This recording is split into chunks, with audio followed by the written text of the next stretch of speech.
자, 21번 강의 시작합니다. 21번은 오답률 베스트 5예요. 62.2%네요. 오답률 1위부터 5위까지 순차적으로 지금 해설 영상을 만들고 있는 중이고요. 그 다음에 오답률 5 안에 들어있진 않지만 3점짜리는 이제 추가로 더 해설 영상을 만들겠습니다. 자, 첫 번째 문장 들어가요. 근데 첫 번째 문장 임팩트로 시작을 하거든요. 그럼 앞에 임팩트 내용을 이제 앞의 내용을 이렇게 임팩트로 받아주는 내용이 당연히 있었겠죠. 근데 그거 다 없애고 여기서부터 발췌를 했네요. 그럼 앞의 내용 뭐라고 나오고 사실 그 말이에요. attribute A to B인 거 아시죠? A를 B에 부여하다 그 말이에요. 그러니까 의식을 어떤 동물에게라도 부여하는 그 말은 어떤 동물이라도 의식을 가지고 있다라고 보는 과학자예요. 근데 그런 과학자가 너무 최근이에요. 그러니까 이렇게 생각하는 과학자가 최근에 이제 생겨났다는 거죠. 그래서 인터넷이 더 오래됐습니다. 이 말은 앞에 나온 이걸 강조하기 위해서 표현하는 거죠. 그럼 지금부터 이 글은 야, 동물은 의식을 가지고 있어라고 보는 과학자에 관한 이야기로 서술이 되겠네요. 1976년 동물학자 당연히 나오네요. 뭐라고 이렇게 이름 붙여진 이 사람이 동물학자인 과학자가요. 이 책을 출판했어요. 이 책은 당연히 의식을 가지고 있는 동물이겠죠. 그래서 이렇게 나옵니다. 근데 그 책은 뭐냐면 대절리하다라고 주장을 해요. 그러니까 동물의 인식이요. 진지하게 seriously 고려되어져야만 합니다라고 주장하는 책이에요.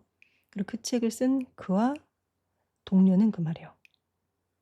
책임을 지고 있네요. 1943년 뭐에 대한 대절리아를 발견한 거에 대한 책임을 지고 있다라는 건 이 사람들이 대절리아를 발견했다는 소리가 돼요. 근데 이 사람들이 뭘 발견했냐라고 보니까 박쥐가요. 동물 이야기 당연히 나오죠. 항해를 하네요. by 무엇에 의해서요? 여러분 에코 로케이션이요. 에코가 뭔지 아시죠? 메아리잖아요. 그러니까 그걸 보고 우리가 반향이라 그러죠. 로케이션 위치를 찾는 거잖아요. 그래서 반향 그리고 어떤 위치를 찾는 그걸로 이제 박쥐들이 내비게이트야. 이제 날아다니는 소리예요. 항해한다라는 건 이제 그렇게 해서 날아다니는 거죠. 그걸 발견한 거예요. 그리고 이제 그 말이죠. 평생을 걸쳐서 그 말이에요. 근데 그 평생이 스펜트 과거 분사의 소식을 받습니다. 앞에서 말한 그러한 생명체 박쥐를 이야기하는 거죠. 그러니까 평생 박쥐를 지켜보고 난 후 그는 확신을 가진 거예요. 박쥐들이 어떤 내부의 세계를 가지고 있다라고요. 그리고 박쥐들은 굉장히 유연한 행동을 할 수 있다라고 그가 말했고요. 또는 박쥐들은 능력을 가지고 있다라고도 이 과학자가 말한 거예요. 어떤 능력이냐면 그들의 행동을 바꾸는 능력이에요. as 뭐 할 때요. 접속사입니다. 외부 환경이 변화할 때요. 근데 그건 진정한 지능의 특징입니다라고 하는 거예요. 지금까지 내용은 다 뭐예요? 동물도 뭘 가지고 있다? 의식을 가지고 있다라는 거예요. 그래서 그는 그 과학자는 지켜봐 왔습니다. 박쥐들이 뭐 하는 걸 개발시키는 거 어떤 영리한 기술을요. 무엇을 위한 음식을 찾기 위한 그 말이에요. 그리고 부연설명 계속 나옵니다. 그리고 박쥐가요 명확하게 뭔가 결정을 내리는 거예요. 현장에서요. 그리고 또 보여줍니다. 많은 똑같은 문제 해결 능력을요. 누구처럼? 인간이 그랬던 것처럼 그 말이에요. 그럼 계속해서 다 뭘 이야기하고 있어요. 동물들이 의식을 가지고 있어요. 이 이야기를 계속 반복하고 있네요. 그래서 이제 최종적으로 동물이 하는 생각이라던가 추론이라던가 이게 정말 진지하게 연구되어져야 됩니다라고 그가 또 주장을 한 거예요. 그런데 결국 자 보세요. 지금까지 같은 말이 쫙 나와서 한 번 더 최종으로 이야기를 했는데 결국 despite가 나오면 양보 부사들이니까 주절이 강조가 되는 거 아시죠? 결국 신경과학이 번창했음에도 불구하고 어느 누구도 아직까지는 발견하지 못한 거예요. 두뇌의 어떤 부분을요. 근데 그 두뇌의 어떤 부분이 바로 뭡니까? 인간에게만 유니크한 그 말이에요. 근데 인간에게만 유니크한 그 두뇌의 부분이 또 뭡니까? 대절리아 보면 아마 앞에서 말한 이러한 신성한 의식이죠.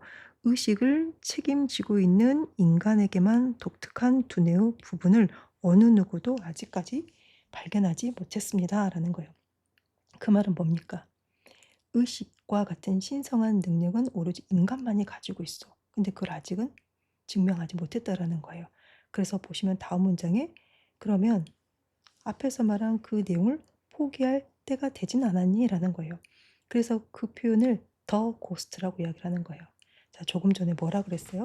주변 제시어랑 함축 표현을 좀 잘 보세요 그랬거든요. 더 고스트예요. 그러니까 고스트는 유령이니까 눈에 보이지 않는 거잖아요. 우리가 잡을 수 없는 거거든요. 그래서 우리가 그걸 어떤 환상이라고 표현하는 거죠. 근데 더 환상이에요. 더 플러스 환상이에요.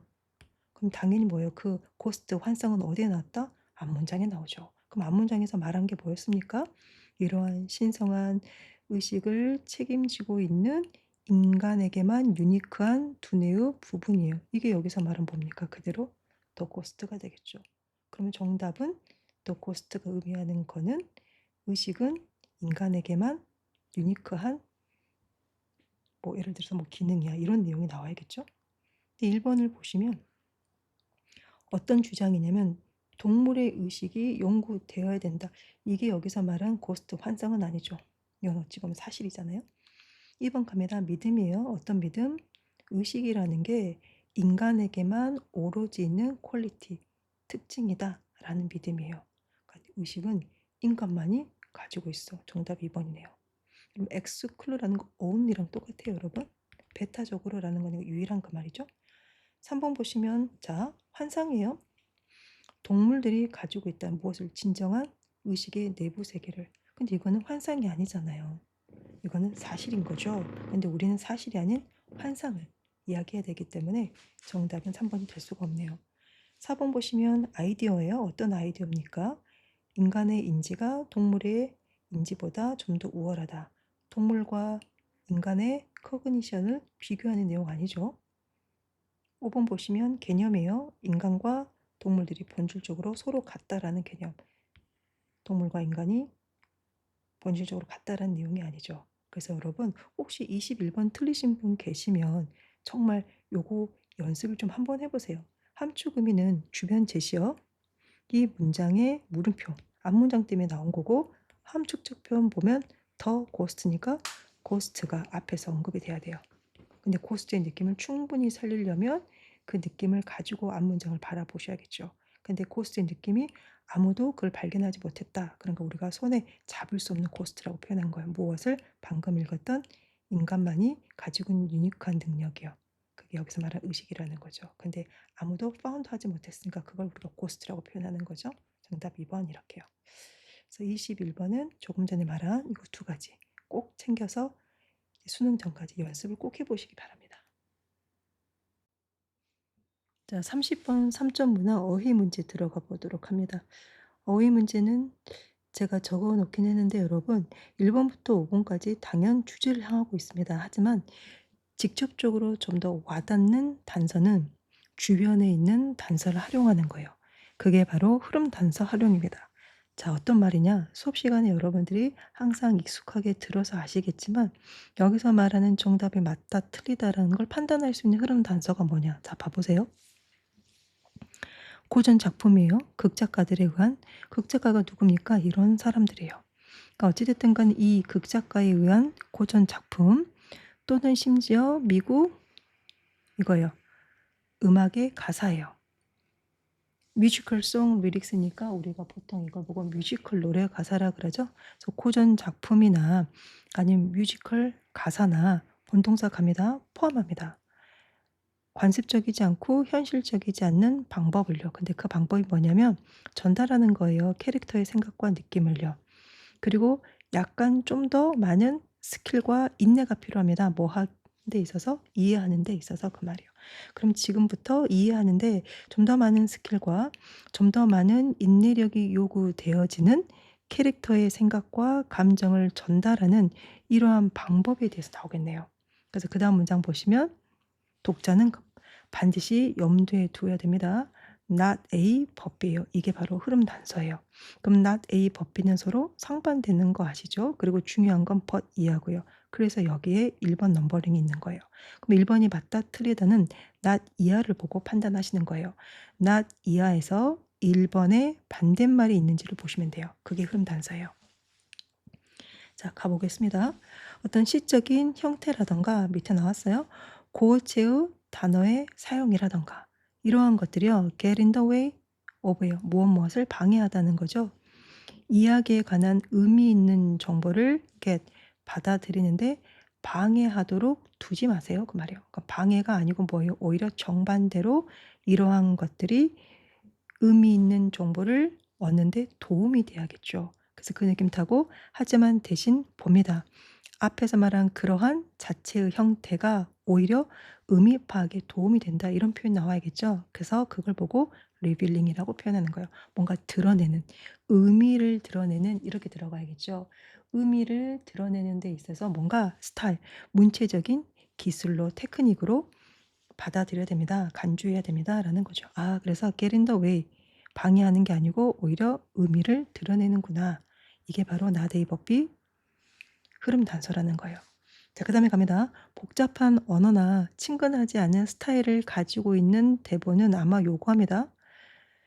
몇 가지 추가적인 리딩을 그 말이에요. 뭐 당연하죠. 복잡하고 익숙하지 않으니까 추가적으로 더 읽어보겠죠. 인아를 투부정사하기 위해서요. 자, 이것도 흐름 단서예요. 뭐뭐 하기 위해서 주절입니다라는 거예요. 그럼 주절과 뭐뭐 하기 위해서라는 목적의 표현은 일맥상통해야 돼요.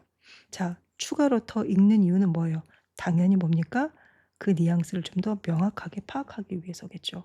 그러니까 추가적으로 여러 번 더 읽는 이유는 좀 더 명확하게 하기 위해서요. 그래서 이나들 투부정사를 기준으로 앞뒤 맥락이 일치해서 맞네요. 자, 지금까지 뭔가 고전 작품 이야기 나왔다면 지금부터는 이제 뮤지컬 이야기 나오려나 봐요. 여기서부터 들어갑니다. 같은 맥락이 나오겠죠. 뮤지컬 작품은 그 말이에요. 근데 앞에 거보다 특히 더 어렵습니다. 뭐 하는데? visualize, 마음으로 상상하는데요. 뭐 할 때? 읽을 때 그 말이에요. 왜 더 특히 더 어렵냐면 일단 대화는 좀 어때요? 강조를 diminish야 좀 줄였어요. 줄어든 강조니까 대화는 별로 강조를 하지 않아요. 그리고 대화와 상반된 느낌으로 뮤지컬이니까 노래와 춤이 있겠죠. 그럼 그건 어때요? 디미니시의 반대말로 상당히 강조합니다. 그 말이요. 아, 그렇기 때문에 대화는 별로 없어요. 말은 별로 없어요. 다 노래로 춤으로 보여줘요. 그렇기 때문에 이 내용을 좀 파악하는데 특히나 어렵습니다라는 거고 방금 읽었던 이 내용에 대한 이그젬플이 나오네요. 그럼 이그젬플도 뭐가 나와야 돼요, 여러분? 뮤지컬은 대화는 별로 강조하지 않고요. 노래나 춤을 더 강조합니다라는 예시가 그대로 나와야겠죠. 가볼게요. 음악과 가사가 제거가 되어졌을 때 어디에서요? 뮤지컬 대본에서요. 그럼 남는 건 뭐만 있어요? 대하만 남아 있겠죠. 근데 대하가 별로 중요하지 않다 그랬으니 그 느낌 타고요. 남아 있는 건 대하만 나와 있고요. 다이얼로그만 남아 있고요. 근데 그거는 known 알려진 겁니다.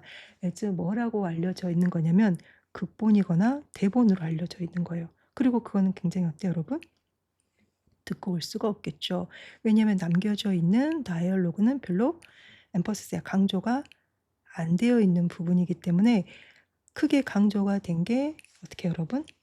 제거가 됐으면 남아 있는 거는 강조가 디민시아 좀 줄어든 즉 다시 말해서 분량이 작아지겠죠.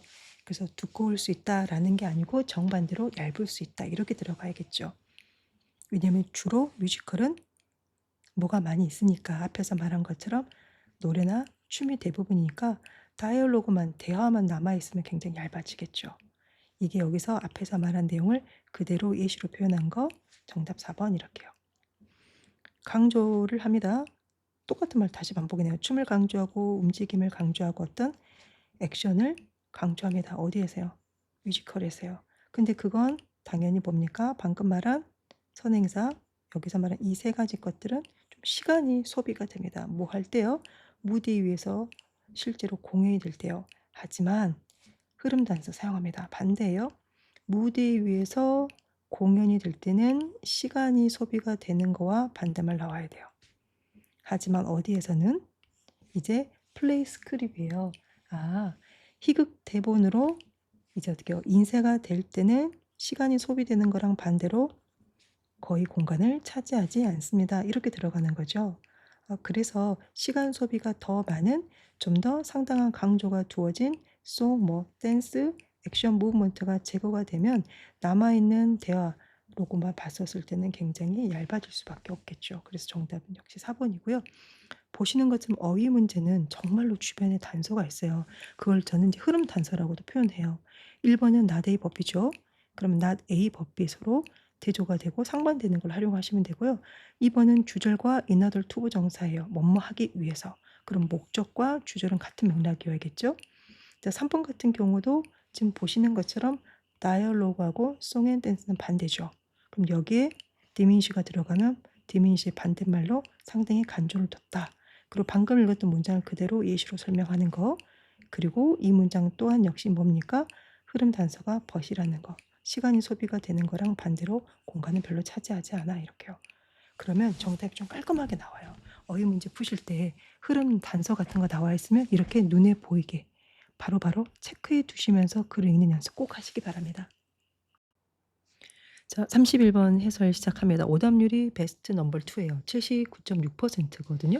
그럼 거의 80%이기 때문에 난이도가 상당히 높았다라고 생각하실 수 있을 것 같긴 해요, 여러분. 지문을 읽어보면은 평가원이 너무나 좋아하는 전개 방식이 있습니다. 그게 대조의 전개 방식인데요. 대조의 전개 방식은 말하고자 하는 주제어, 물론 주제어가 보통 빈칸으로 나오죠. 그거와 이제 대조가 되는 대조어가 나옵니다. 그러면 주제가 빈칸으로 출제가 됐더라도 대조어의 존재감을 살려서, 즉 대조어가 말하고 싶은 핵심 있죠. 그걸 찾아서 빈칸의 정답에 접근을 하시면 정답이 좀 깔끔하게 피킹이 된다라는 거. 자, 그 생각을 머릿속에 염두하시고 시작해 볼게요. 초기의 계몽주의 이후로 preservation은 보존이에요. 그리고 conservation은 보전이고요. 둘 다 면밀하게 관련되어져 왔습니다라고 그래요. 그럼 이 글은 preservation과 conservation에 관한 글이고 방금 closely하게 관련되어 왔다라고 했기 때문에 이거와 관련된 구체적인 내용이 다음 문장에 나오겠죠? 거의 동의어로서 간주되어진 그것들의 의미는 그 말이에요. 그럼 preservation과 conservation의 의미가 나옵니다. 유지하는 거예요. 어떤 대상이나 시스템을 가능한 한 현재의 상태로 유지하는 거예요. 한 번 더 말합니다. 앞에서 말한 오브젝트나 시스템을 보호하는 거예요. from 뭐로부터? 변화로부터 그 말이에요. 그러니까 변화가 일어나지 않도록 보호하는 거. 그래서 현재의 상태 안에서 방금 말한 오브젝트나 시스템을 maintain, 유지하는 것이 preservation과 conservation의 의미가 된다라고 해요. 보통은 그건 무엇을 위한 거냐면 밑에 각주 나와 있죠. 감상이라고 생각하시면 돼요. 이제 감상하거나 아니면 연구하거나 전시하거나 아마 사용하기 위해서 그럽니다라고 해요.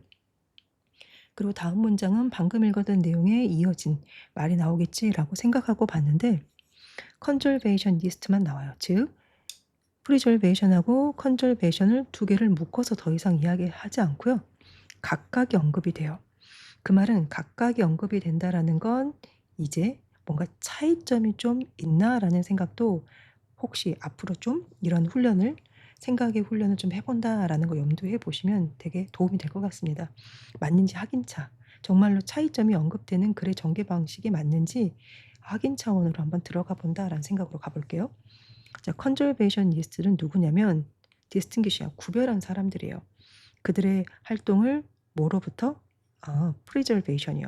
보존으로부터 그들의 액티비티 활동을 구별한 컨저베이셔니스트는 강조합니다. 컨저베이션의 복구적인 측면을 강조합니다. 그 말이에요. 그러면 컨저베이셔니스트들이 가지고 있는 구별점이 바로 뭐냐면 복구를 시킨다라는 거예요. 그 말은 바꿔 말하면 프리저베이셔니스트는 복구가 없겠죠.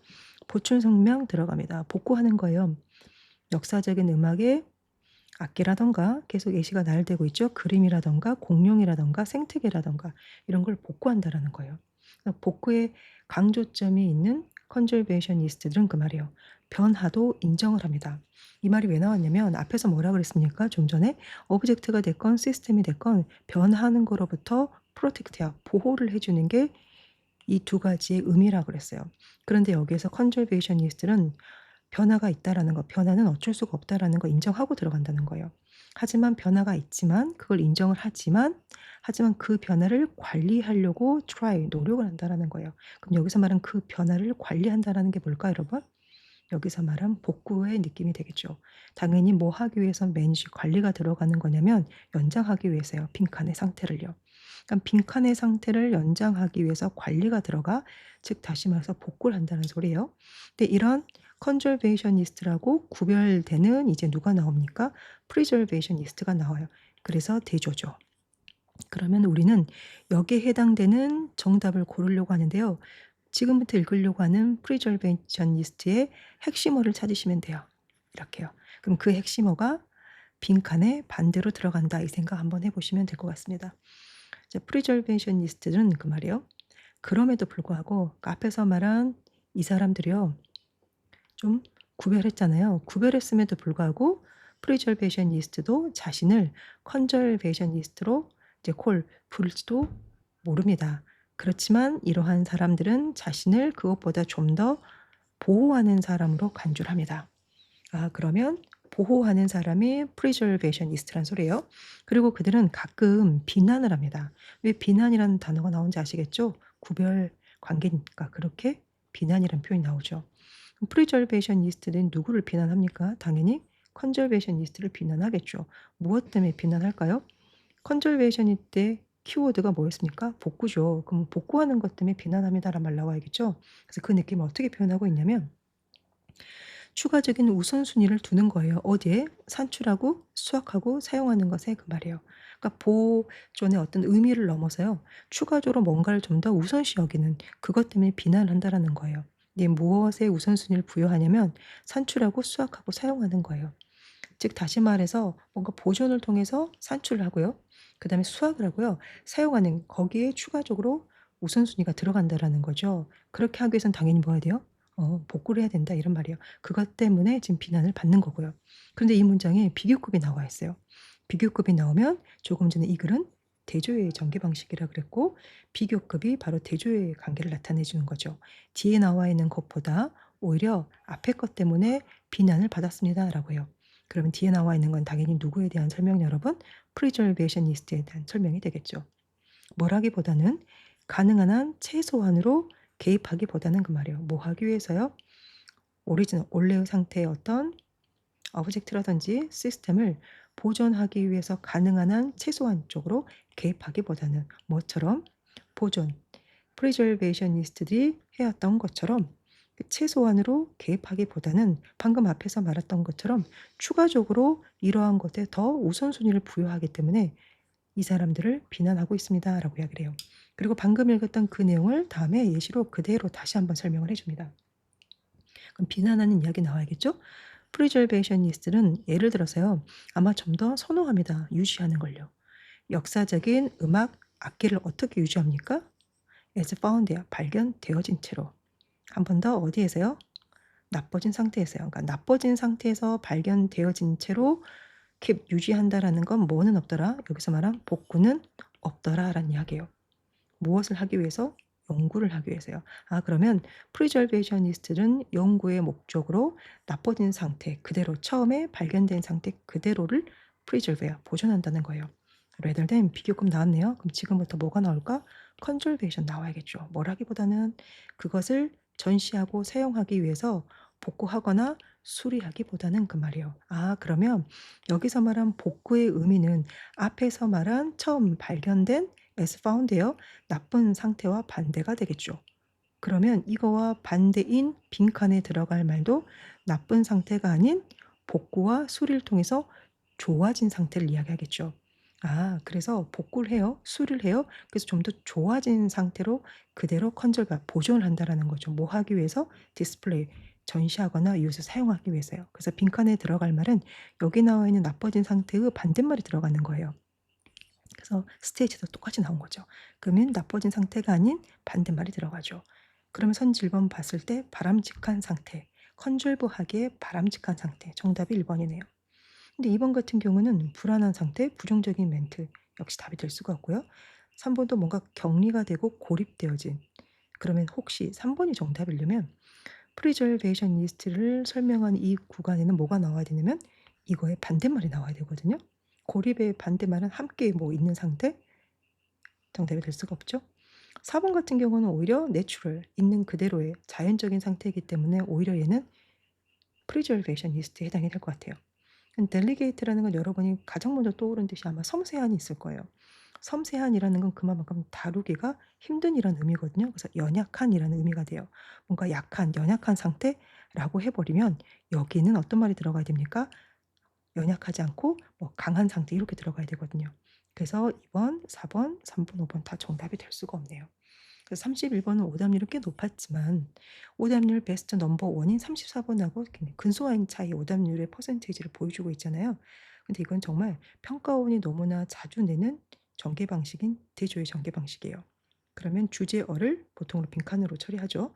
빈칸과 대조어가 글의 전개 방식에서 각각 어느 쪽이 빈칸으로 나오건 상대에 대한 이야기에서 키워드를 잡아서 반대로 빈칸에 정답을 끌어낸다 이렇게요.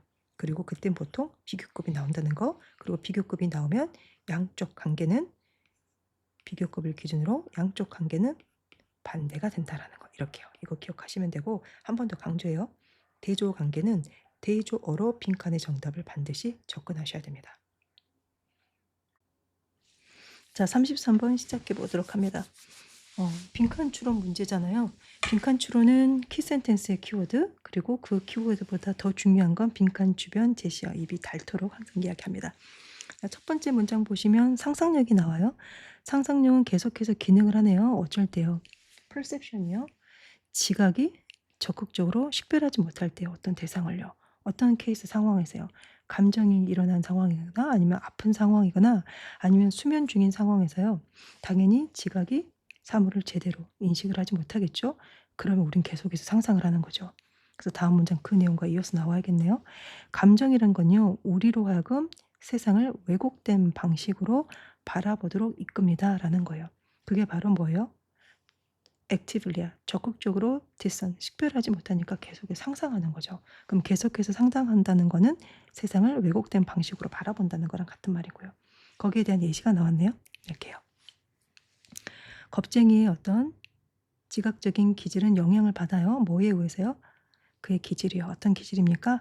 당연히 두려움을 경험하는 기질이에요. 그럼 두려움이라는 감정 때문에 그 감정으로 인해서 겁쟁이는 세상을 그렇게 바라보겠죠. 그럼 사랑하는 사람의 기대는 그 말에 또 영향을 받습니다. 어떤 감정이에요? 뭔가 욕구라는 감정에 의해서 영향을 받아요. 그리고 방금 말한 이 두 가지 케이스에서 그 말이에요. 작은 유사예요. 무엇과 무엇 사이죠? 지각한 대상과 그 말이에요. 어떤 것 사이에 작은 유사냐면 꾸며줍니다. 이렇게요. 우리가 보기를 기대하는, 그러니까 보고 싶은 것과 지각한 것 사이에 작은 유사성이 그 말이에요. can lead to 이어질 수 있습니다. 어디로? misidentification이요. 잘못된 인식으로 그 말이에요. 잘못된 identification, 식별로 이어질 수 있다라는 거죠. 무엇을요? 그 지각한 사물을요. 내가 지각했던 사물을 애저 뭐로써 잘못 인식을 합니까? 잘못 identification, 식별합니까? 확인합니까? 그것으로 그 말이에요. 여기서 말하는 더띵은 이걸 이야기하는 거죠. 그래서 내가 지금 펄시브야 지각한 것과 내가 보고 싶은 게 조금이라도 유사하면 우리는 그 지각한 걸 내가 보고 싶은 그것이다라고 생각을 해버린다는 거죠. 그래서 거기에 대한 한 번 더 설명이 나와요. 그래서 겁쟁이는 이제 어떻게 해요? 세상에 다 적으로 보이는 거고 반면에 사랑하는 사람 뭐예요? 그 어디를 가더라도 사랑이란 그 욕구의 대상으로 보는 거예요. 사랑하는 사람 다 사랑으로 보는 거고 겁쟁이는 다 어떻게 해요? 두려움의 대상으로 보는 거예요. 그렇죠? 그래서 그 다음 문장 갑니다. 우리가 더 많이 affected야. 감정의 영향을 받으면 받을수록 결과물은 뭡니까? 우리는 세상을 좀 더 어떻게 바라본다? 왜곡되게 바라본다 라는 표현이겠죠. 근데 이 문장이 어디서 나왔냐면 앞문장에서 나왔거든요. 근데 앞문장은 지금 예시가 나왔잖아요. 그럼 결정적인 키워드는 그럼 예시 앞문장에 있는 search 이런 지시사로 시작을 하면 제가 무조건 search나 this와 같은 지시사로 시작한 무조건 중요한 문장이라 그랬잖아요. 여기가 바로 키센텐스예요. 그럼 이 키센텐스 안에 들어있는 키워드를 가지고 빈칸을 완성을 시켜야겠죠. 감정의 영향을 더 많이 받으면 받을수록 어쩌더라 여러분? 그런 작은 유사성마저도 우리가 지각한 것이 내가 바라보고 싶은 거구나 라고 잘못 식별합니다. 이런 내용이 그대로 빈칸에 와야겠죠. 그 느낌 타고 빈칸이 후반부니까 마지막 문장 두 문장도 읽어볼게요. 감각의 중추신경은 보통 기능을 합니다. by 어떻게 함으로써요? 유사성과 차이성을 비교해 가면서 기능을 하지만 반면에 while이 앞에 나왔으니까 뒷문장이 중요하겠죠. 감정이라는 건 우리로 하여금 식별하게끔 하는 거죠. 대상을 어떻게 정확하지 못하게 식별하도록 이끕니다 라는 거. 그게 위에서 말한 뭡니까?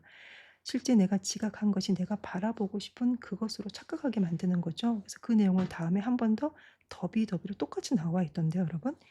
감정이 더 많이 투자가 될수록 요거랑 같은 말이죠. 그럼 핑크 안에 들어갈 말도 나오겠네요.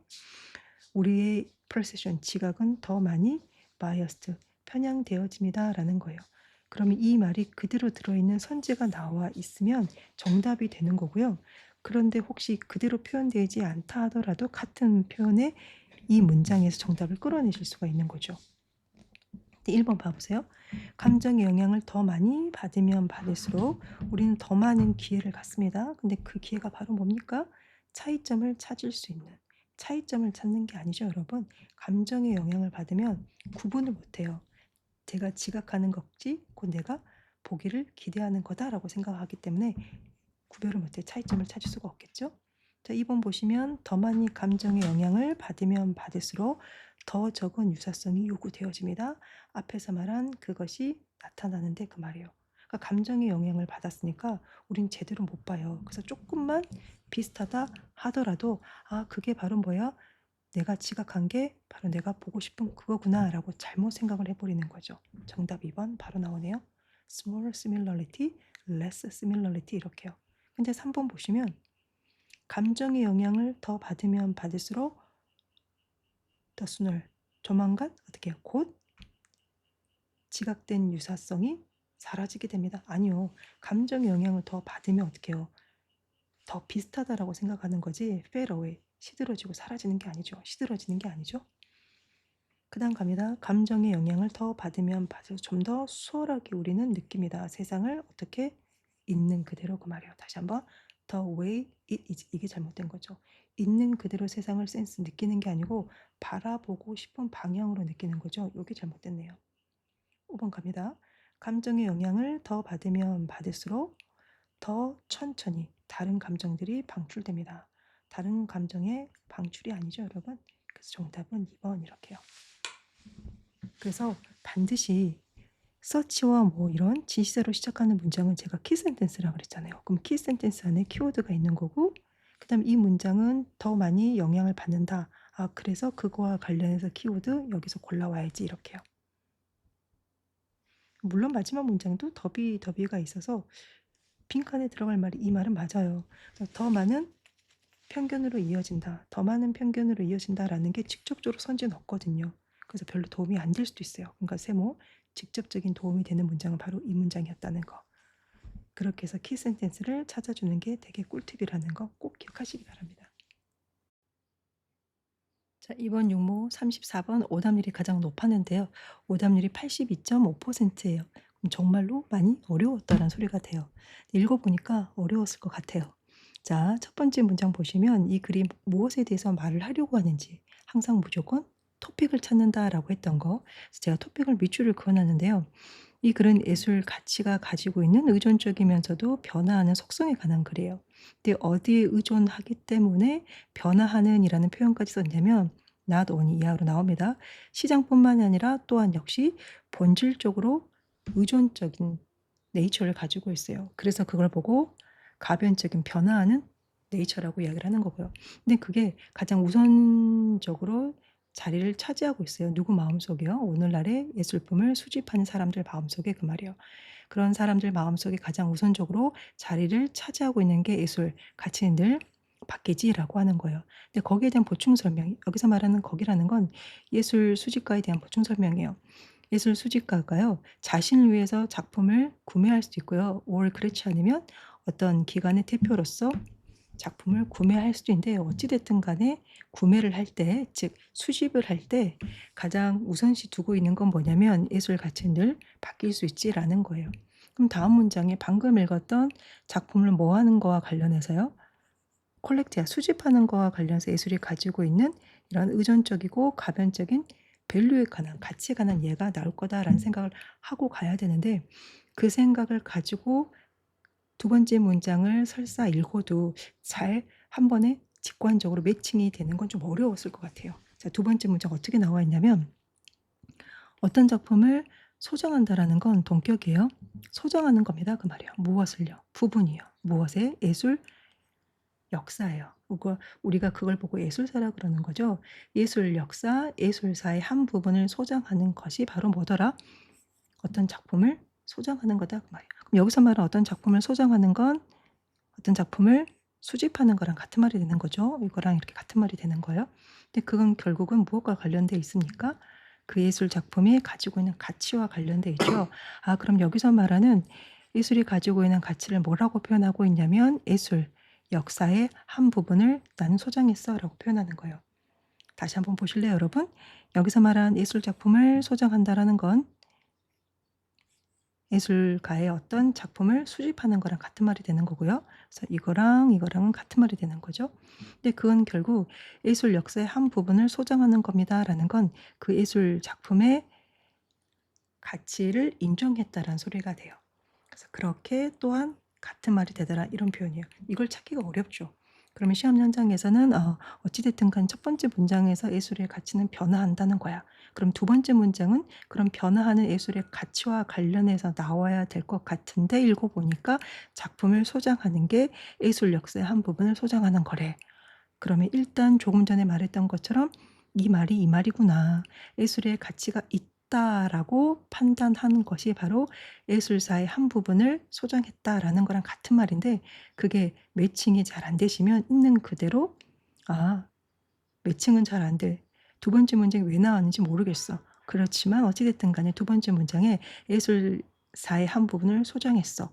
라고 일단 들어가는 거다. 이렇게 좀 생각해 보셔도 좋을 것 같은데요. 추가적인 설명을 좀 하자라고 하면 예술의 가치가 높다라고 생각하는 건 이 예술 작품이 예술의 역사에서 너무나 어떻게 중요한 가치를 가지고 있구나. 그럼 나는 예술 역사의 그 중요한 그 한 부분을 내가 결국은 소장하는구나. 이런 맥락으로 같은 표현이 된다는 거죠. or 그렇지 않으면 방금 말한 이게 아니라면 그건 그 어떠한 것도 소장하지 않는 셈이 됩니다라는 거에 대한 보충 설명으로 즉 다시 말하면 뒤에 나온 of 이하의 대상을 넘어서서는 그 어떠한 것도 소장하지 않는 셈이 됩니다라는 거예요. 그 말은 또 한 번 바꿔 말하면 부정어 나와 있잖아요. 그 beyond 이하예요. 그럼 뒤에 나와 있는 걸 넘어서서 그 어떤 것도 없다라는 건 오로지 여기 나와 있는 것만 소장할 뿐입니다. 오로지 이 이하만 의미가 있을 뿐입니다. 라고 표현하는 거죠. 무엇이냐면 개인적인 즐거움이에요. 어디에서요?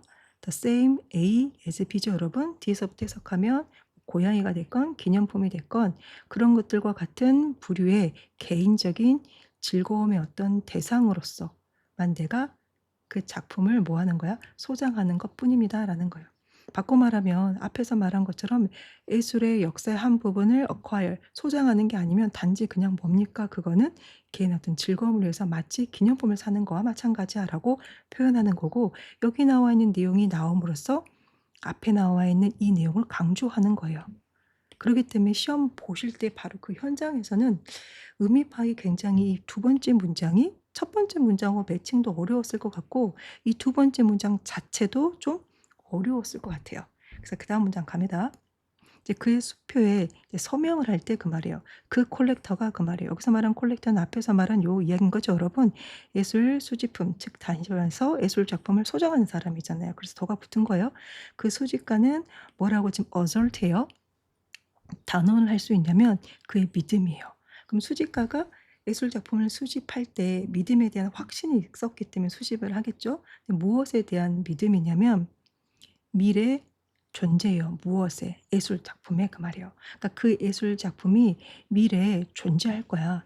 as 뭐뭐로서라는 거죠. 동격 무엇으로서 중요한 포인트 지점으로서 그 말이에요. 일단 해석부터 할게요. 근데 그 중요한 지점이 바로 뭐냐면 수식을 받습니다. 전반적으로 예술에 의해서 어떤 데야 달성되어진 중요한 지점으로서 그 예술이 미래에도 존재할 거라는 믿음이 있어요. 근데 그 믿음에 어절돼야 확신이 있었기 때문에 당연히 그 예술 작품을 수집을 했겠죠. 소장을 했겠죠. 아, 그러면 결국은 뭡니까? 여기서 말한 예술 작품이 언제에도 미래에도 굉장히 어떨 거다? 중요한 포인트를 가지고 있을 거다라는 건 뭐예요? 굉장히 중요한 예술적 가치가 있을 거다라는 그 믿음이 있기 때문에 그 작품을 소장한다는 소리예요. 하지만 그 예술이 가지고 있는 가치는 늘 가변적이라 그랬잖아요. 그래서 다음 문장 보세요. 하지만 역사는 열려 있습니다. 그 어떤 것에도. 그리고 선택되어진 그림이 됐건 아니면 조각품이 됐건 그것들이 가지고 있는 메리트, 장점은 기껏해야 굉장히 부정적인 뉘앙스를 가지고 있죠. 기껏해야 가지고 있을 뿐입니다. 오로지 무엇을 여러분 현재 어떤 컨센서스라는 건 의견, 합의라는 거잖아요. 의견 합의에 대한 타당성을 가지고 있을 뿐입니다라는 거예요. 그러니까 이것도 액면 그대로 가면 이게 무슨 말이지라고 하실 수 있는데요. 여기서 말한 이 의견 합의라는 건 뭐라면 현재 이 작품이 가지고 있는 가치를 현재 사람들이 모두 다 인정했다라는 거예요.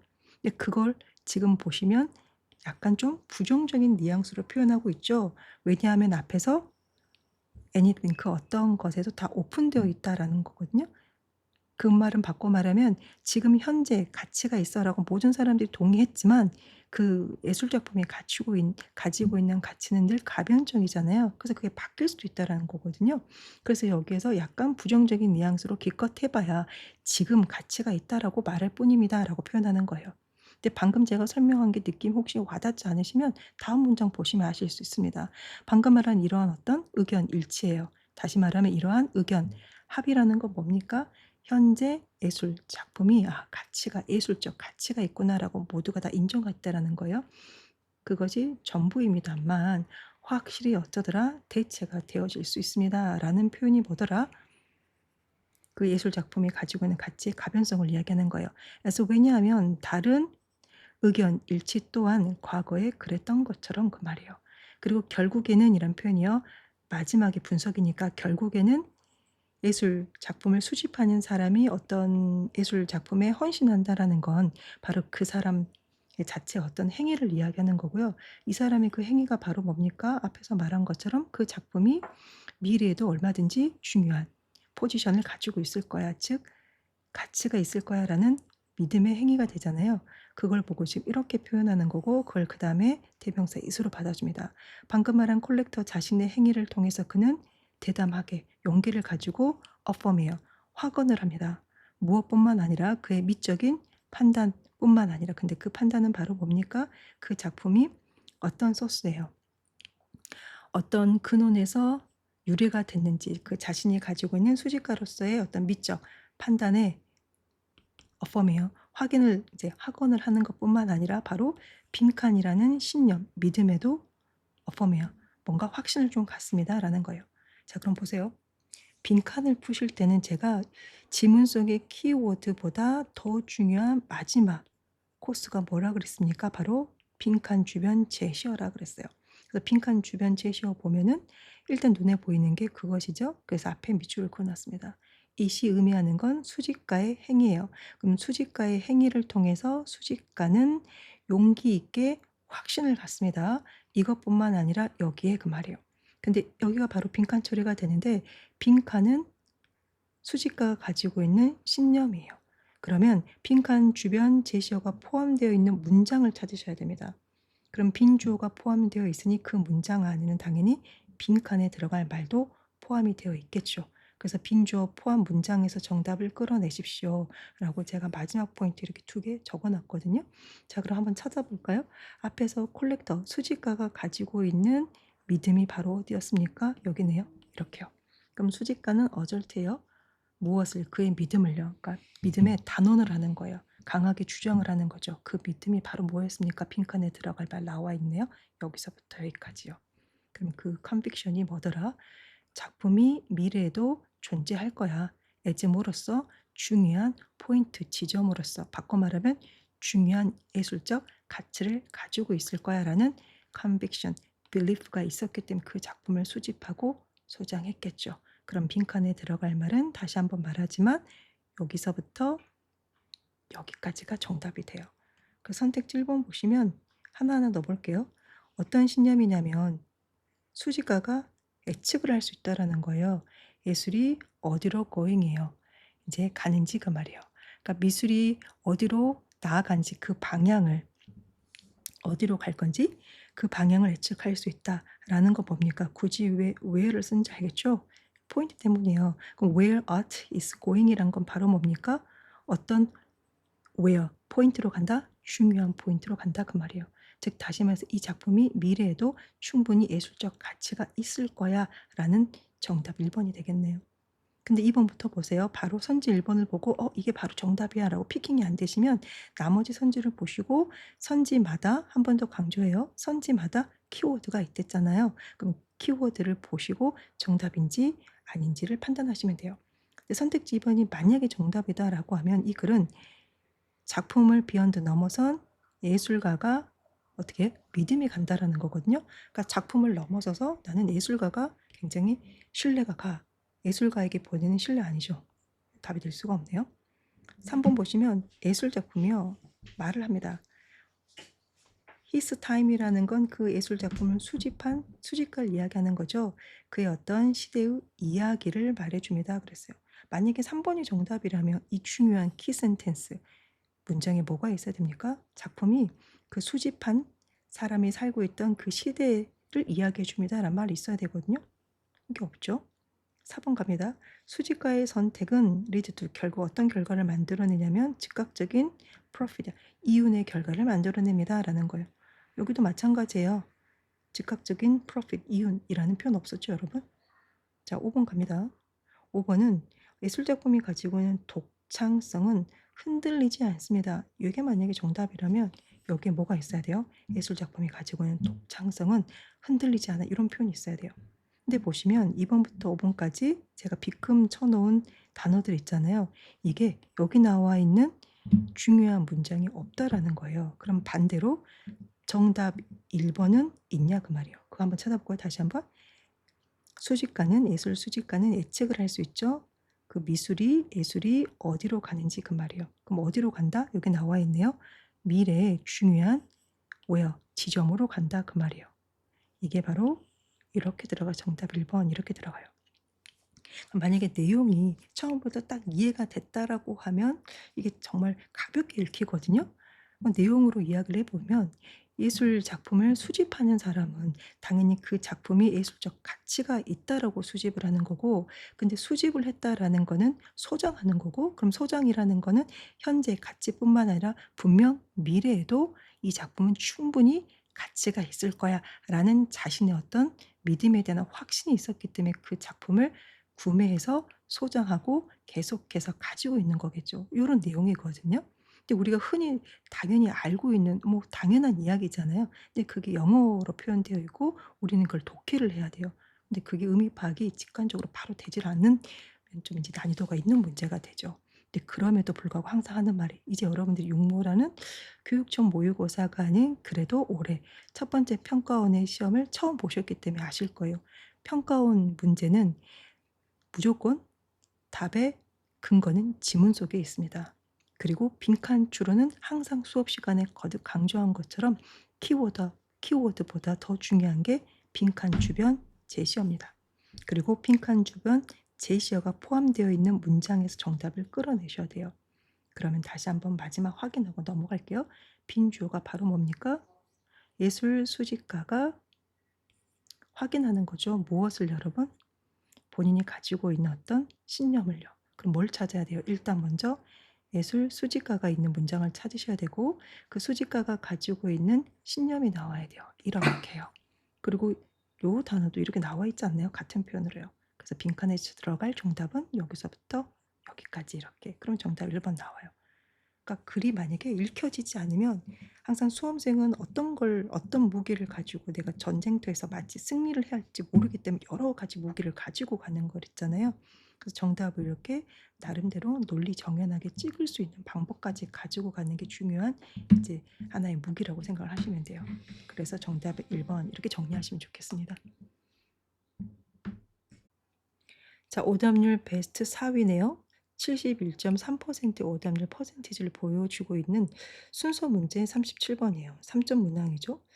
근데 개인적인 생각은 2점짜리였던 40번 요약문보다 아마 요게 더 훨씬 더 까다로웠을 것 같은데 어찌됐든 간에 공식적인 EBS의 오답률 베스트를 보면 순위는 이렇게 나와 있다는 거, 전국도 아니기 때문에 개인적으로 37번은 좀 까다로웠을 것 같아요. 일단 한눈에 봐도 문장의 길이가 좀 길죠, 여러분.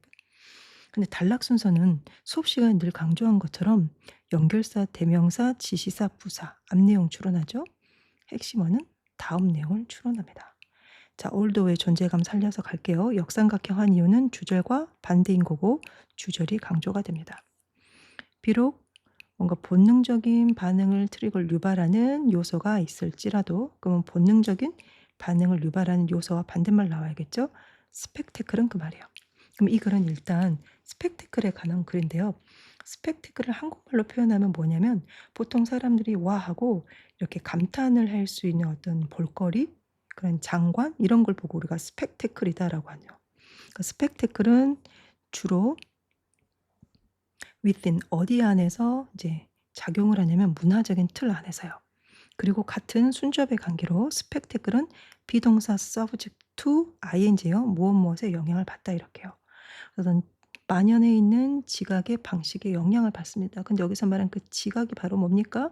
관찰하는 사람이죠. 그러니까 스펙테클 구경하는 사람들이겠어요. 그런 사람들이 자, 이 단어 혹시 모르면 이번 게 알아두세요.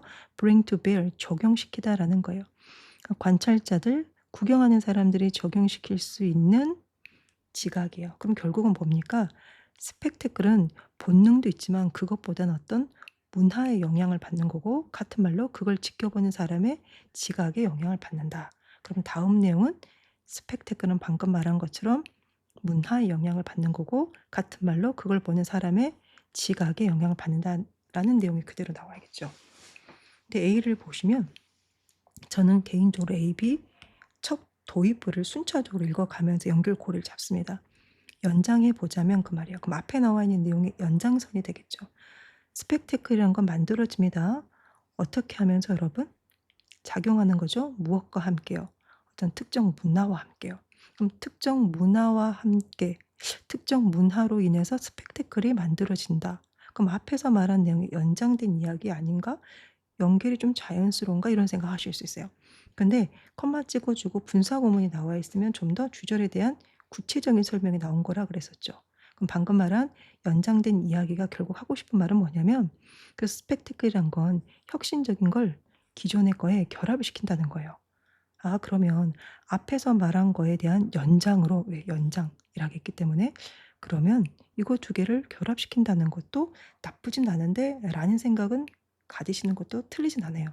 근데 잠깐 보류해요. 왜냐면 이제 A를 읽었고 그 말은 B와 C가 남아있다는 소리고 일단 좀 더 직접적으로 제시문을 읽었던 내용이 일단 먼저 바로 나와야 돼요. 바로 나온다는 건 문화가 스펙테클을 만들어내. 그리고 보는 사람의 지각이 스펙테클을 만들어내. 이런 내용이 직접적으로 나온다. 그 가능성이 있을 수도 있다라는 생각에 B와 C를 먼저 읽어보셔야 돼요. B 갑니다. 근데 A의 연장 이야기 나온 것처럼 B는 추가 나왔네요. 스펙테클은 also 또한 장관이어야 됩니다. 여기서 말한 스펙테클이 스펙테큘러 한다라는 말은 뭐냐면 스펙테클은 어메이즈야. 사람들을 놀라게 해줘야 돼요. 그 구경하는 사람들을요. 아, 그럼 이것도 추가된 내용으로 나쁘진 않은데 연장이나 추가나 나쁘진 않죠? 근데 조금 전에 말한 것처럼 잠깐 보류해요. C도 남아있고 이 내용이 아직 직접적으로 나와 있진 않으니까요. in that 나와 있네요. in saying that 나와 있네요. that은 지시사이기 때문에 앞에서 말한 핵심 내용을 일단 대입을 시켜봐야 돼요. 대입을 시켜 봤었을 때 자연스러우면 C가 먼저 나오는 거고 자연스럽지 않으면 C는 나올 수가 없겠죠. 자, 항상 지시사 나오면 그렇게 앞의 내용을 그대로 대입을 시켜 보면서 의미 파악이 자연스러운지 부자연스러운지 한번 꼭 확인해 보셔야 됩니다. 그럼 앞에서 말한 내용 대입시켜 볼까요?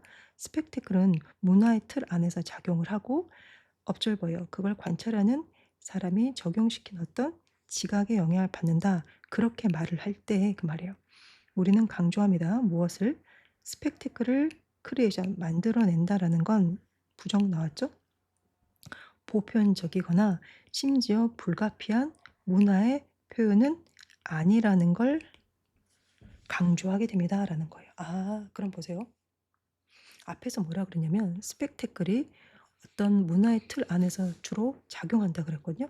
그럼 뭐예요? 문화가 스펙테클을 만들어낸다는 거예요. 근데 그렇게 말할 때 그 말이에요. 문화가 꼭 스펙테클을 만들어낸다는 건 아닙니다. 라는 거예요.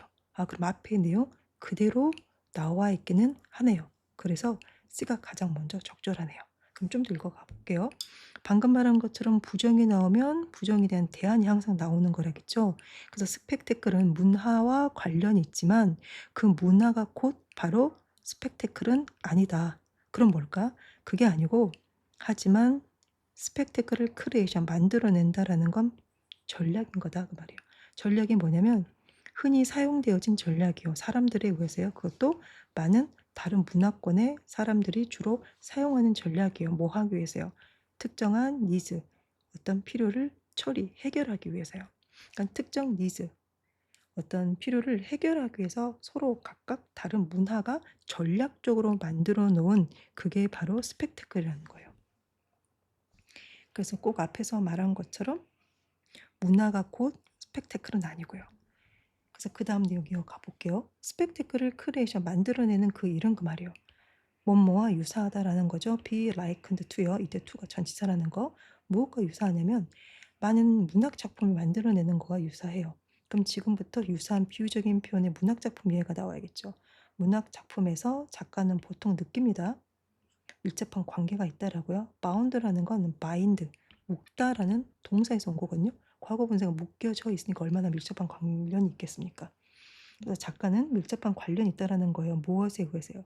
그들의 장르의 문학 장르의 어떤 규칙과 전통이에요. 그러면 작가가 글을 쓸 때 문학 작품을 쓸 때 그 장르가 원래 추구해 오고 있던 전통이 있겠죠. 그 전통과 밀접한 관련이 있어요. 그 전통에 맞게 글을 써야 된다는 거예요. 하지만 전통에 맞게 전통 안에서 글을 써야 되지만 충분히 독창성도 보여줄 필요가 있습니다. 당연히 뭐 하기 위해서? 어디언스에게 뭔가 임프레스야, 인상을 심어주기 위해서 그 말이에요.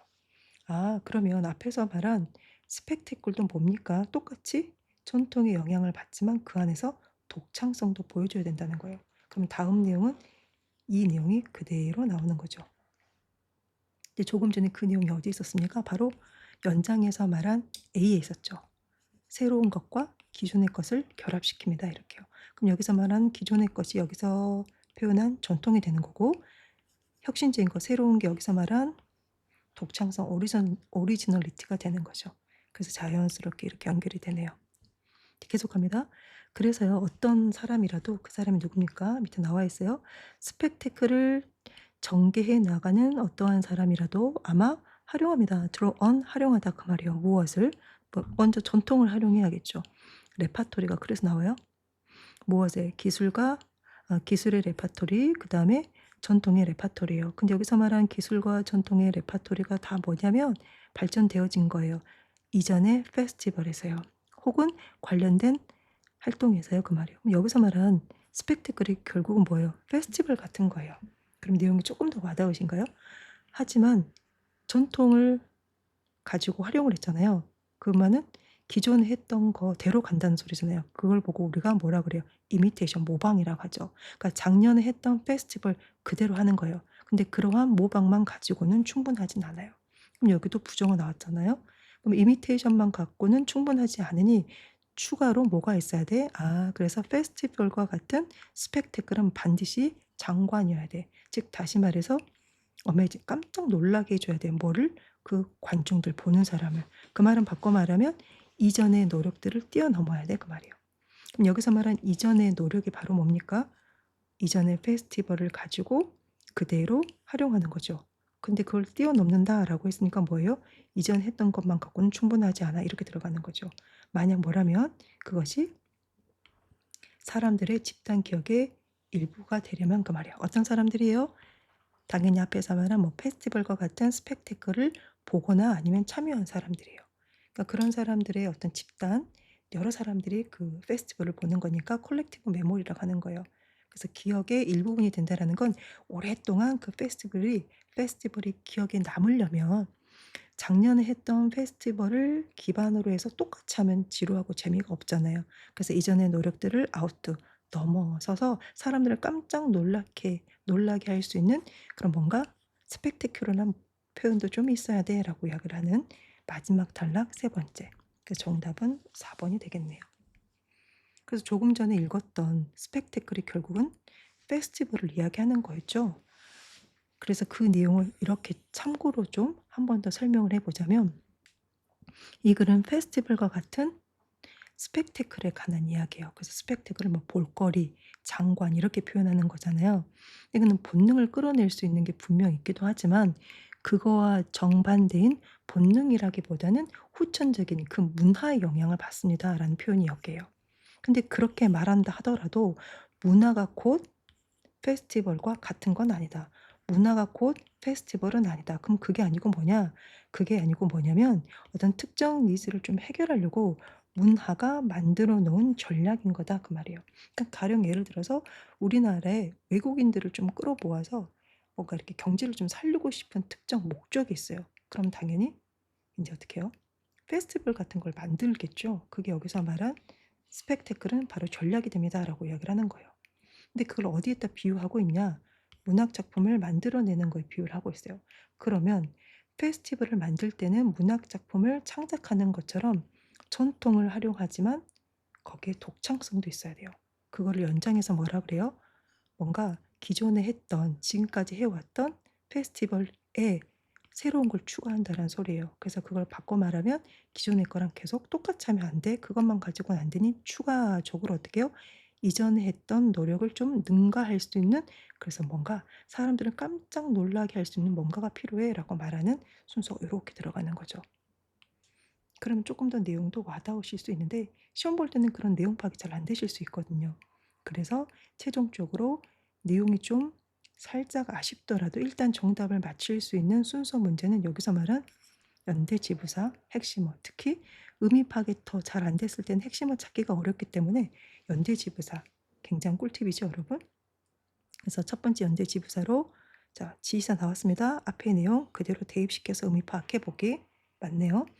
자, C 마지막 문장이 뭐였습니까?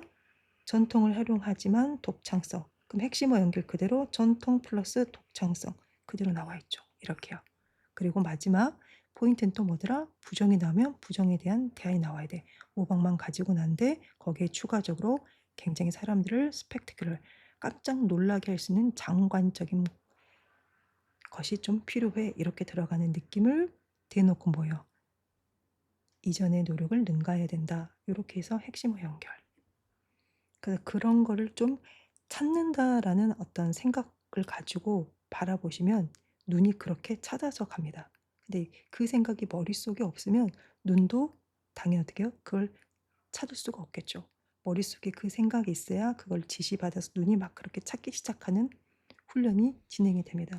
반드시 꼭 염두하시고 평상시에 문제 풀 때 순서 문제 내용이 좀 아쉬우면 미흡하면 그런 표현들이 있는지 없는지 꼭 캐치해 가시면서 한번 연결고리 찾아보도록 하시기 바랍니다.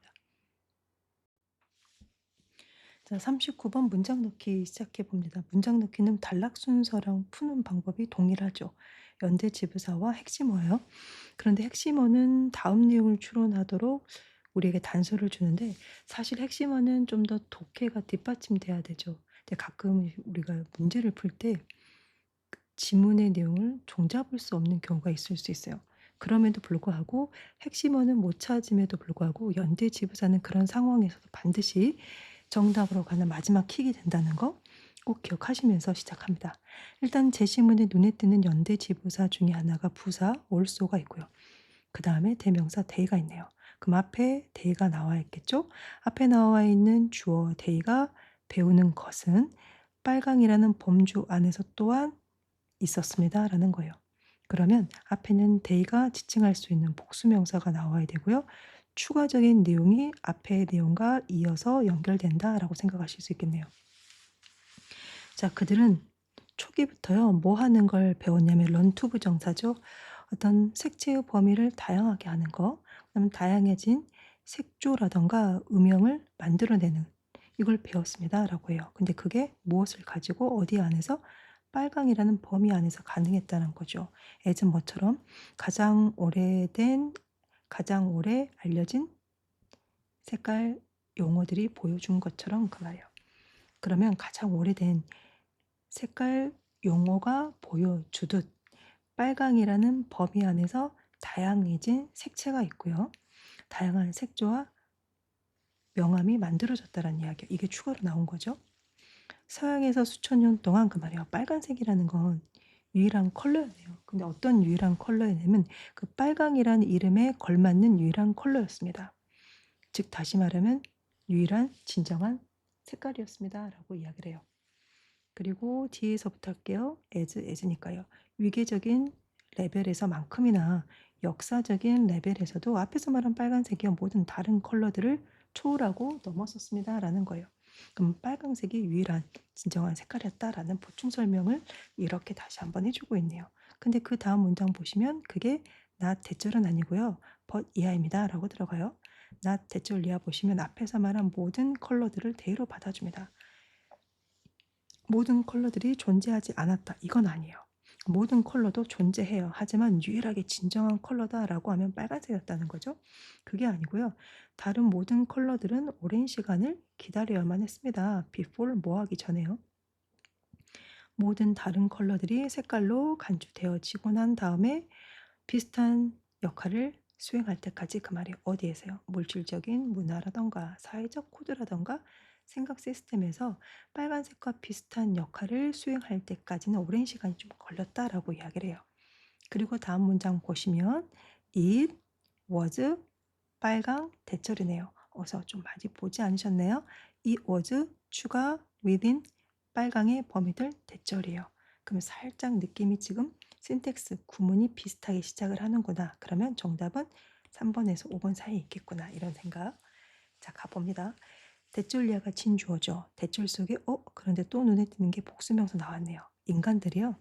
그들의 최초의 컬러 실험을 하고 그들의 최초의 성공을 이루어내고 그리고 난 다음에 굿즈 만들어냈네요. 무엇을요? 색채의 유니버스이기 때문에 뭐라고 생각하시면 됩니까? 어떤 세계라고 생각하시면 되겠죠. 그래서 앞에서 말한 것처럼 최초의 색깔의 실험을 통해서 어떤 색채 유니버스예요. 어떤 유니버스 방금 말한 것처럼 세계를 좀 구축한 게 빨간색을 가지고 가능했습니다라고 해요. 그런데 다음 문장부터 이제 잘 보셔야 되잖아요. 근데 일단 먼저 눈에 띄는 게 히얼이에요. 그럼 히얼은 앞문장을 받아줄 수 있고요. 아니면 제시문을 받아줄 수 있어요. 근데 히얼보다 더 직접적인 건 더 어휘 목록이에요. 그럼 최소한 앞에는 뭐예요? 어휘 목록을 의미하는 표현이 나와야 돼요. 말 그대로 여러 어휘들이 들어있는 모음을 보고 어휘 목록이라 그러잖아요. 그럼 앞에는 더 렉시콘이 나와줘야 되는데 앞 내용은 빨간색을 가지고 실험을 하고 성공을 했고 그 다음에 어떤 색채의 그냥 세 개만 구축했습니다 라고 했어요. 어휘 목록으로 받아줄 수 있는 표현이 없어요. 그러면 제심으로 올라가 보면 바로 뭡니까? 다양해진 색채라던가 다양한 색조와 명암을 뭐라고 이야기해요? 가장 오래전에 알려진 컬러 용어들이라고 이야기를 하죠. 그걸 뭐라고 받아줍니다. 렉시콘으로 받아주네요. 그러면 앞의 내용 다음에 정답을 3번에 넣어서 유기적으로 연결해 보면 빨간색 가지고 최초로 실험을 가능하게 했습니다. 그리고 그 실험이 성공으로 이어져서 색채의 어떤 유니버스예요. 뭐를 만들었더라? 세계를 구축했어요. 그리고 추가적으로 그 빨강이라는 범위 안에서 여러 다양한 색채도 만들어냈고요. 다양한 색조와 명암도 만들어냈는데 그게 바로 뭡니까? 가장 오래전에 알려진 색깔의 용어라는 거예요. 그리고 여기에서 그 색깔의 다양한 용어들을 어휘 목록으로 받아주고 그것은 seem in keeping with 뭐뭐와 일치하다라는 거예요. 그럼 앞에서 말한 빨강을 가지고 만들어진 어휘 목록이요. 그림을 그리는 관행과 색칠하는 테크닉과 일치하더라 그 말이에요. 그럼 지금부터는 뭐가 나와야 돼요? 빨강이라는 어휘 목록과 일치한 이거에 대한 구체적인 설명이 나와야겠죠. 그래서 어휘 때문에 특정 랭귀지와 다른 랭귀지가 나온 거예요. 다시 한번 어휘라는 표현 때문에 특정 랭귀지, 다른 랭귀지가 나온 거예요. 그럼 지금부터 이 각각의 문장은 어휘와 관련된 뭐가 나와야 돼요? 일치한 그림을 그리는 관행과 색칠을 하는 테크닉이 이어서 연결돼서 나와야겠죠? 자, 갑니다. 어떤 언어에서는요, 같은 단어가 빨간색을 의미할 수도 있고요. 그 다음에 단순히 색칠이 되어졌다라는 걸 의미할 수 있습니다. 그런데 그거는 상황에 따라 이걸 의미할 수도 있고 이걸 의미할 수도 있습니다라는 거예요. 예를 들어서 뭡니까? 고전 라틴어의 이 단어라든가 현대 이 언어의 이 단어라든가 그 말이에요. 그러니까 이런 언어들은요. 근데 맥락에 따라서 빨간색이야 라는 걸 의미할 수도 있고 단순히 빨강이 아닌 뭡니까? 빨강이 아닌 뭐죠, 여러분? 색채가 입혀졌구나 라는 걸 의미할 수 있다라는 거예요. 그래서 어떤 똑같은 언어가 그림을 그리고 색칠하는 기법인 빨간색이구나. 그다음에 색깔이 입혀졌구나 라는 걸 의미한다는 거. 그리고 그게 아니고 다른 언어에서는요. 단어들이에요. 어떤 단어입니까? 빨강을 의미하거나 아름다움을 의미하는 단어들이 공유합니다. 공동의 어원을요. 거기에 대한 예시로 뭐가 있냐면 러시아의 케이스에서처럼 이 단어가 빨강을 의미하기도 하고요. 이 단어와 당연히 어원이 공유가 되고 있기 때문에 언어 자체가 비슷하겠죠. 이 단어는 또 뭐예요? 아름다움을 의미합니다. 그래서 똑같은 단어들인데요. 어원이 유사한 공동의 어원을 가지고 있지만 빨간색을 의미하기도 하고 아름다움을 의미하기도 한다는 거예요. 그래서 그런 것들을 의미한 이 두 단어들이 똑같은 어휘의 패밀리에 속합니다라고 이야기를 해요. 그래서 결국 마지막에 보시면 빨강이라는 그 어휘, 언어 자체가 뭡니까? 그림을 그리고 색칠하는 거와 일치해서 빨강이 단순한 색깔이 아닌 그 이상을 의미한다라는 거죠. 그래서 빨강이라고 하면 대표적으로 뭐예요? 다른 색깔이 아닌 빨강은 빨강이기 때문에 색깔이 입혀졌구나. 난 빨강이니까 뭐예요? 또 아름답구나라고도 이제 연결이 된다라고 이야기를 하고 있는 거예요. 그래서 정답은 3번 이렇게요. 근데 여기서 핵심은 뭐였다? 전 이거였습니다. 신텍스가 지금 비슷하죠. 그래서 추가니까. 근데 결정적인 건 더 렉시콘 어휘 목록이요. 그럼 앞에 어휘 목록이 나왔어야겠죠. 그래서 연대지부사 꼭 반드시 활용하시기 바랍니다.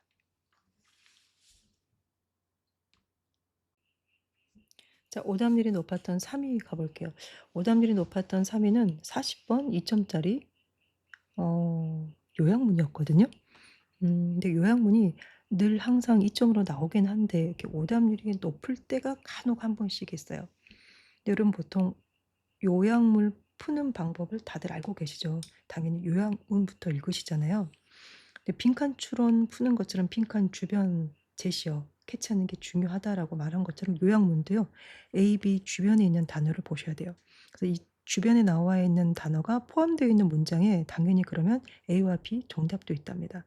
근데 중요한 건 1차적으로 요약문에 또 구문이라든지 아니면 요약문 안에 부정어 같은 게 나와서 방향이 좀 바뀌어야 된다라는 뭐 그런 단서의 단어가 있다든지 요런 거 있는지 없는지 체크 잘 하시면서 읽으셔야 돼요. 자, 한번 봐 볼게요. 낮춤으로써 그 말이에요. 무엇을요? 비용을요. 어떤 제약 연구라든가 개발에 대한 비용을 낮춰요. 제약이니까 약과 관련돼 있나 봐요, 여러분. 약을 연구하고 약을 개발을 시킬 때 드는 비용이 있겠죠. 근데 그 비용을 낮춤으로써 무엇이 AI가요. 그러면서 도움이 됩니다. 뭐 하는데? 줄이는데요. 어떤 투자의 불균형을. 근데 그 불균형이 바로 뭡니까? 대절리아 보시면 이렇게 들어가네요. 대신 주격 관계 대명사로 선행사가 임밸런스가 되겠죠. 그 불균형이 빈칸의 결과를 리드 투야 초래합니다라는 거예요. 무엇의 결과냐면 덜 수익성이 나는 질병을 빈칸하는 균형이에요. 정정 불균형이에요. 그러면 직접적인 선행사가 임밸런스잖아요. 그러면 임밸런스를 찾으셔야 돼요. 그래서 이 불균형이 어떤 결과를 초래했을까? 이거 생각하셔야 돼요. 무엇을 덜 수익성이 나는 질병의 어떤 결과를 초래했을까? 이렇게요. 자, 그다음에 마침표가 아니고 컴마 찍어주고 분사 구문이에요. 방금 말한 임밸런스를 좀 줄여서 thereby 그래서요. 결국 확장 좀 넓혔습니다. 무엇을? 의학 연구에 집중을 좀 넓혔네요. 그래서 결국 포함시켰습니다. 빈칸에 population, 사람들을 포함시켰습니다라는 거예요. 그럼 B에 대한 단서는 뭐냐면 앞에서 말한 것처럼 임밸런스를 좀 줄였더니 나오는 결과물이 뭐였을까? 이렇게 들어가면 돼요. 그 결과물은 직접적으로 population, 사람들을 어떻게 했을까? 정정이요. 어떤 사람들을 포함시켰을까? 이렇게요. 자, 첫 번째 문장 갑니다. 당연 제약 산업 나오네요.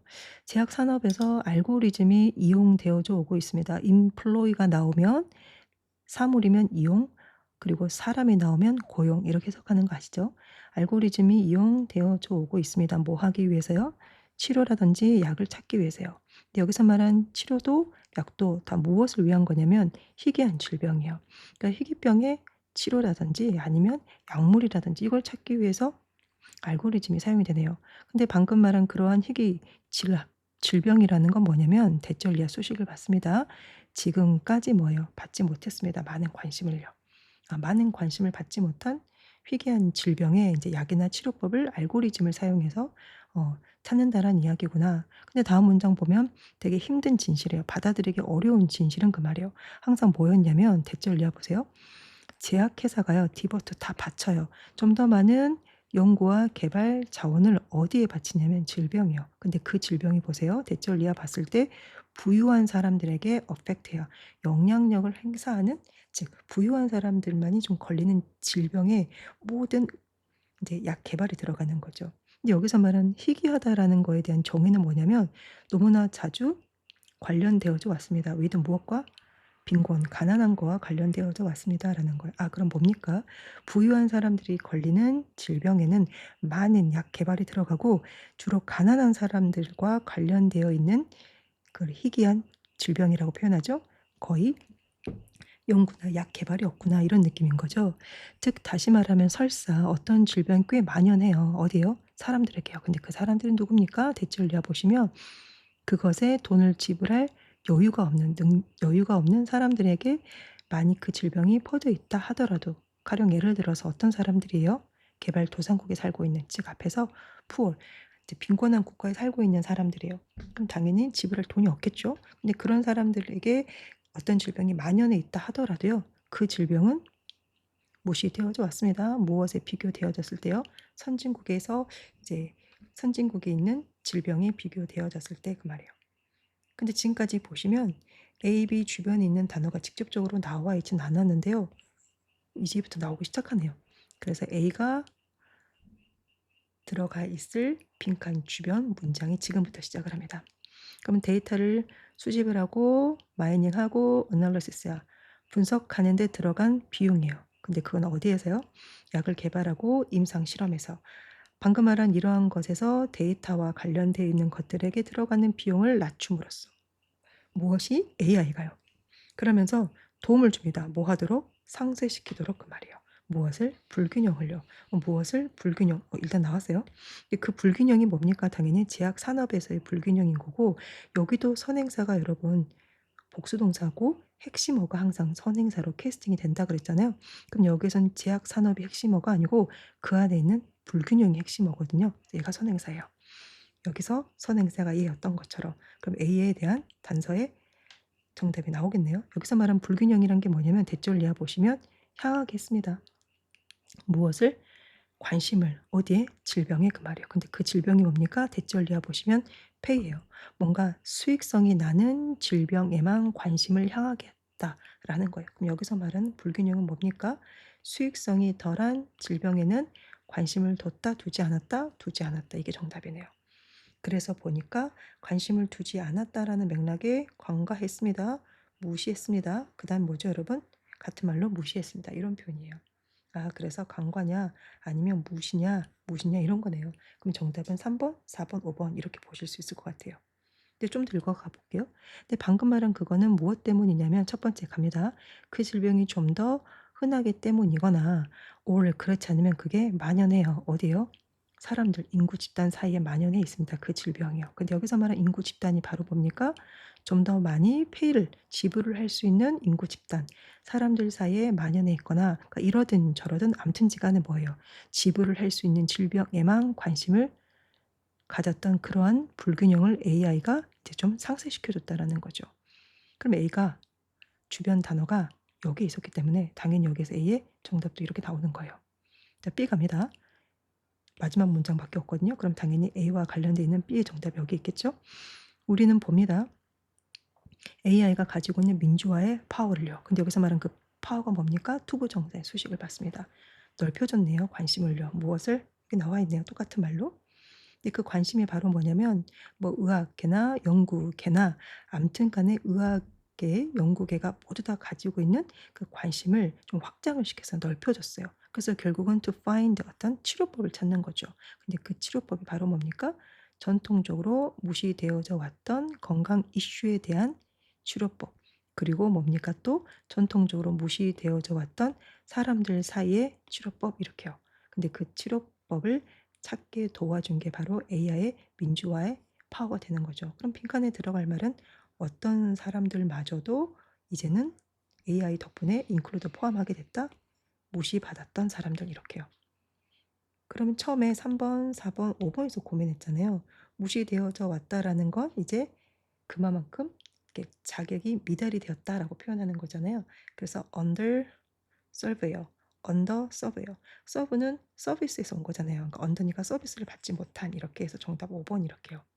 근데 3번하고 4번에 나와 있는 A, B를 보시면 3번은 우리가 원어민을 네이티브라고 하죠. 그래서 현지의란 뜻이에요. 현지 사람들이 아니고요. 부유한 사람들은 더더욱 아니고요. 그래서 underserve니까 서비스를 under 받지 못한 사람들마저도 이제 뭡니까? AI의 민주화의 어떤 파워 덕분에 그 사람들을 위한 치료법도 만들어지게 됐습니다라는 정답 5번 이렇게요. 그래서 아마 시간이 좀 없어서 못 풀었을까? 그럴 수도 있겠는데요. 그럼 시간 배분 좀 잘 하셔야 되고 어찌 됐든 간에 요약문은 방금 보셨던 것처럼 요약문을 보시면서 A, B 주변에 나와 있는 단어가 포함되어 있는 문장을 반드시 찾으셔야 돼요. 그럼 그 문장 안에 당연히 A, B 정답도 있고요. 근데 여기서 주의해야 하실 게 뭐냐면 요약문 읽으실 때 너무 성급하게 읽을 수도 있어요. 왜냐면 40번 후반대에 나와 있는 번호기 때문에요. 그래서 요약문 읽으실 때 구문 파악하는 데 미스가 나지 않도록 그다음에 혹시 주변에 부정어 같은 거 있는지 없는지 좀 꼼꼼하게 살펴보시는 것 두 가지를 주의하셔서 요약문을 먼저 보시고 다시 한번 그것들이 각각 포함되어 있는 문장 속에서 정답을 고르시면 됩니다. 자, 41번, 42번 단일 장문 마지막으로 해설해 봅니다. 41번이 제목이고 42번이 어휘잖아요. 근데 이 단일 장문이 보통 보시는 것처럼 단락이 이렇게 하나로 이루어질 때가 있고요. 중간쯤 어디에선가 단락이 두 번째로 나오는 이런 단일 장문도 있습니다. 근데 이러든 저러든 무조건 첫 번째 문장에 토픽이 있고요. 글이 점점점 내려가다가 키 센텐스 후반에 있습니다. 왜냐하면 얘는 장문이니까 길이 길어졌기 때문에. 그러면 키 센텐스에서 키워드를 찾는다 이 생각하시면 될 것 같습니다. 일단 이 글은 유리에 관한 거네요. 그것도 유리의 구조에 관한 거예요. 그럼 최소한 41번 제목은 1번부터 5번까지 유리라는 단어가 들어가 있어야 되고 유리의 다른 것이 아닌 구조에 관한 이야기를 하고 있어야 돼요. 근데 그 구조가 솔직히 약간 좀 엉망진창이래요. 자, 거기에 대한 설명 나와야겠죠. 엉망진창인 거에 대한 설명 나오겠죠. 투명하고 완벽하게 우리 눈에는 보일지라도 그럼에도 불구하고 분자의 레벨로 내려가다 보면 유리는 좀 더 look like 뭐처럼 보여요. 무지하게 볼들이 가득 찬 어떤 풀이에요. 그것도 이제 원자의 무지하게 볼풀처럼 보입니다라 그래요. 그럼 여기서 말하는 요 내용이 매스를 이야기하죠. 그리고 방금 한 이런 엉망진창에 대한 전문적인 용어는 당신 누구에게 애스킹 물어보는지에 따라 달라집니다라는 거에 대한 보충 설명 보세요. 일부 과학자들은요. 유리를 밑에 나와 있습니다. 무정형의 고체다라고 전문적인 용어를 표현하는 과학자도 있고요. 또 다른 사람들은 뭐라고 하냐면 슈퍼, 초냉각된 액체다라고 표현하는 사람도 있어요. 이론적으로 그 유리는 보스예요. 액체이기도 하고 고체이기도 합니다만 하지만 그것이 유리가 행동하는 방식을 고려해 보면 실질적으로 유리는 really 사실 후자입니다. 후자는 뭐예요? 고체라는 거예요. 그래서 엉망진창인 구조를 가지고 있어서 이렇게 보는 사람, 저렇게 보는 사람, 즉 고체로 보는 사람이 있고 액체로 보는 사람도 있는데 사실은 실질적으로는 고체다라고 이야기를 하는 거고 흐름의 단서 첫 번째 임팩트 나왔습니다. 사실이라는 건 앞문장을 강조하는 거죠. 상온에서 유리는 결코 액체처럼 행동할 수는 없습니다. 왜? 앞에서 뭘 하겠으니까요. 고체라고 했으니까요. 심지어 미세하게 나와 있어요. 들러붙는 우리가 점성이 있는 이라는 표현이죠. 점성이 있는 들러붙는 것인다 하더라도 심지어 오랜 시간에 이제 걸쳐서 오랜 시간이 좀 흘러서 액체처럼 행동한다 하더라도 사실은 액체처럼 행동할 수는 없습니다. 비록 그것이 이제 어떻게 해요? 스윗이라는 건 땀을 흐르는 거죠. 만약 뭐 하지 않으면 당신이 그 믹스 혼합물에 충분한 석회를 추가하지 않으면 마치 그것이 땀을 흘릴 수는 있겠지만 양보부사절이죠.